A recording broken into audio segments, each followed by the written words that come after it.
மேலை நாடுகள்லாம் பார்த்தீங்கன்னா, நீங்க சுவிட்சர்லாந்தா இருக்கட்டும், இந்த மாதிரி பல நாடுகள். அங்கெல்லாம் போகாதீங்க. தமிழருடைய பண்பாடுன்னு ஒன்று இருக்குது, தமிழருடைய கலாச்சாரம்னு ஒன்று இருக்குது. சரி, தமிழரோட பண்பாடு கலாச்சாரம் என்ன?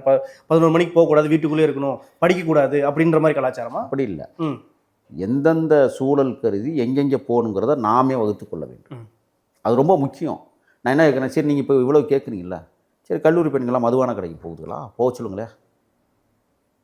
சுதந்திர நாடு தானே, மது தானே வாங்க போகுது, நீங்கள் தானே விற்கிறீங்க, மகளிர்லாம் போகட்டுமே, அவுத்து விடுங்க. அது சரியா? ஏன் அதுக்கு மட்டும் சரின்னு சொல்ல மாட்டேங்கிறீங்க? அரசு முதல் குற்றவாளி நீங்கள் அறிவிக்கவே மாட்டேங்கிறீங்க. சொல்லுங்க. அரசு தாங்க குற்றவாளின்னு நம்ம சொல்லிக்கிட்டு இருக்கிறோம். முதல்ல மதுபான நிறைய பேர் கேட்குறான், இன்னொன்று மது குடித்தால் இந்த மாதிரியெல்லாம் செய்ய தோணுமா அப்படின்னு நிறைய பேர் கேட்குறான். போதையால் தான் 90% இது போன்ற தவறுகள் நடப்பதற்கு வழிவகுக்கிறது. நிச்சயம். அது கூட பிற்போக்குத்தனமும் மதமும் சாதியும் கூட பின்னி பிணைஞ்சதாகவும் இருக்குது. ஆணாதிக்க சிந்தனையும் ஒரு காரணம் இருக்குது. இப்போ இந்த விஷயத்தில் இந்த பொண்ணு வந்து நான் சொல்கிறேன், நீ படித்த பொண்ணு, நீ உணர்ந்திருக்க வேணும்னு சொல்கிறேன். நீ தப்பு பண்ணிட்டான்னு நான் சொல்லலை, நீ உணர்ந்திருக்கணும்.